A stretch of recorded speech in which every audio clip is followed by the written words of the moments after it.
Assalamualaikum warahmatullahi wabarakatuh. Nama saya Dos Mauli Simbolon. Asal saya dari Pulau Samosir, Danau Toba. Awalnya saya dan dari agama Katolik, kita lahirnya di Katolik dan keluarga besar saya juga semuanya dari Katolik. Terus umur 21 tahun saya menikah, sesama satu suku saya juga Kristen. Jadi ajaran dua-duanya saya paham dari Katolik dan Kristen. Waktu masih SMP pun saya sudah ngajar Asmika, anak-anak sekolah minggu Katolik. SMA saya menjadi ketua muda-mudi Katolik. Di Kristen terakhir kemarin saya menjadi ketua penginjilan. Dan saat ini saya ada berdomisili di Jogja, Turi, Sleman. Mungkin begitu. Kami dari tim Ngaji Cerdas ingin mengetahui kenapa Bu Uli itu tertarik masuk Islam? Sebenarnya kalau didengar orang mungkin bisa lucu atau ketawa ya atau bagaimana, tapi itulah hidayah. Hidayah itu kita tidak tahu datangnya kapan saja. Hidayah itu datangnya dari Allah. Awalnya saya bukannya berpikir, tetapi dari dulu saya nggak ada teman orang Muslim satupun. Karena apa? Karena saya benci dengan orang Islam. Sangat benci. Agama yang paling saya benci dulu Islam. Jadi setiap ada orang lewat, saya lihat pakai kerudung, lewat setan. Selalu saya berkata begitu. Kenapa? Karena saya nggak suka dengan orang Muslim. Saya nggak suka. Kenapa? Nggak tahu kenapa. Pokoknya di hati saya itu saya nggak suka sama orang Islam itu. Pokoknya Islam itu jahat. Itu yang selalu dalam pikiran saya. Nah, pada waktu itu saya dapat hidayahnya sepele ya sebenarnya dari nonton sinetron Indosiar, yaitu di Hidayah.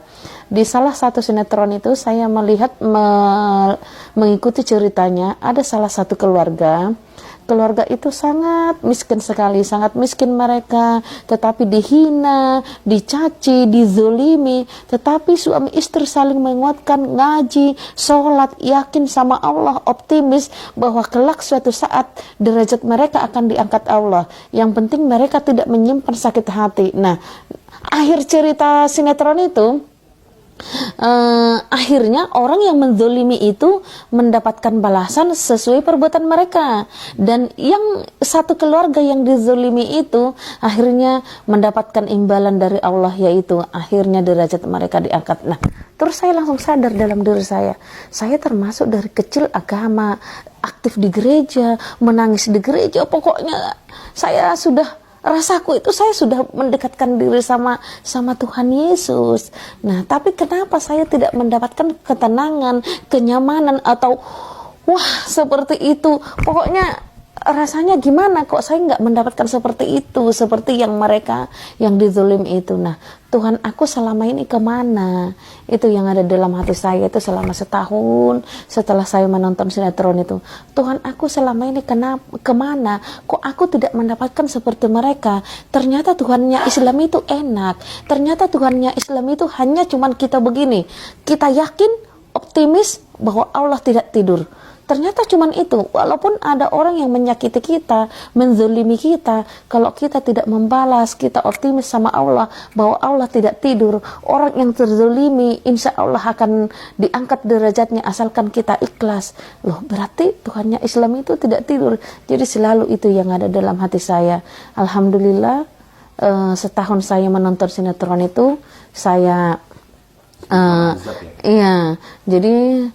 azab. Akhirnya yaitu akhir sinetron itu, pada waktu itu orang yang menzolimi itu jadinya ini mendapatkan balasan sesuai dengan perbuatannya gitu.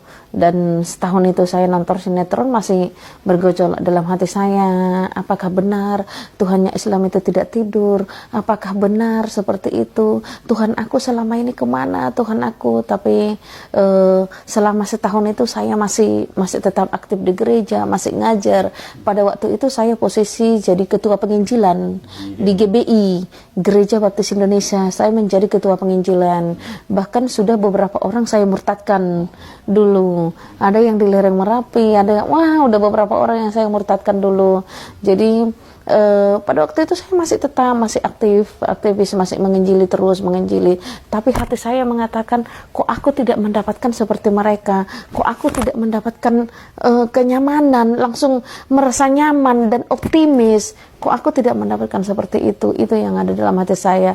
Akhirnya saya memutuskan untuk masuk Islam, walaupun pada waktu itu ujiannya sangat berat ya. Saya lari dari gereja, saya membawa anak satu. Anak saya pada waktu itu masih kelas 4 SD, walaupun pada waktu itu anak saya berontak ya, nggak mau dia masuk Islam. Tapi saya berusaha untuk ngasih tahu ke dia bahwa Islam itu baik. Akhirnya saya syahadat tahun 2015, bulan 11, begitu ceritanya. Lalu ketika ibu masuk Islam, tadi kan belum diceritain detail ketika bagaimana reaksi keluarga dan orang gereja itu, mungkin bisa diceritakan. Oh ya, pada waktu itu reaksi gereja ya banyak, bahkan kita juga dibilang berdosa kamu meninggalkan Yesus, berdosa meninggalkan Yesus, selalu berkata begitu. Banyaklah cacian maki, termasuk dari keluarga saya. Abang saya kandung berkata, pas di atas saya berkata, lihat aja kalau pulang besok itu ke Medan saya bunuh itu. Ya semua keluarga saya, kalau kami orang Batak itu kan punya marga. Jadi kita langsung ceritanya itu bahwa kita itu langsung dibuang dari marga seperti itu. Jadi kok seperti itu gitu. Jadi mungkin mereka merasa malu atau bagaimana karena kita masuk Islam. Tapi saya berusaha diam dulu, dan dari pihak gereja pada waktu itu saya langsung ganti nomor. Karena apa?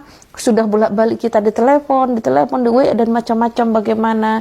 Bahkan anak saya pun sampai didatangi ke sekolah, dikasih uang ke kepala sekolah supaya anak saya juga tidak ikut masuk Islam. Wah, banyak sekali.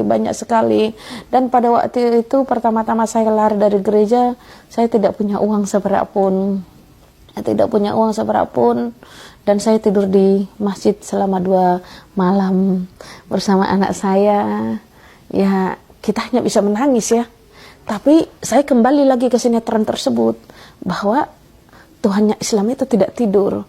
Pokoknya saya sudah optimis, pokoknya saya sudah yakin bahwa Tuhannya Islam itu tidak tidur. Sampai sekarang pun saya selalu berpikir begitu, bahwa Tuhan itu, bahwa Allah itu tidak tidur. Allah itu pasti ada. Allah tahu apa yang saya butuhkan. Nah, itu yang sampai detik ini pun saya selalu berpikir kembali ke sinetron yang awal yang saya tonton, saya dapat hidayah bahwa Allah itu tidak tidur. Allah tidak tidur itu. Jadi bagaimana awalnya saya sama anak saya berdua, kita nangis berdua, kita nggak punya uang, kita lari pada waktu itu dan tidur di masjid selama 2 malam, sampai orang masjid itu berkata, ibu mau kemana? Saya perjalanan jauh, saya dari Semarang, saya hanya bilang begitu, saya dari Semarang dan saya mau pergi, saya gituin bersama anak saya, cuman kita capek dan saya ingin numpang itu. Tapi ya alhamdulillah dengan pertolongannya Allah yang sangat luar biasa, kita kenal satu orang, ada lagi yang mengenalkan saya dengan ibu angkat saya, akhirnya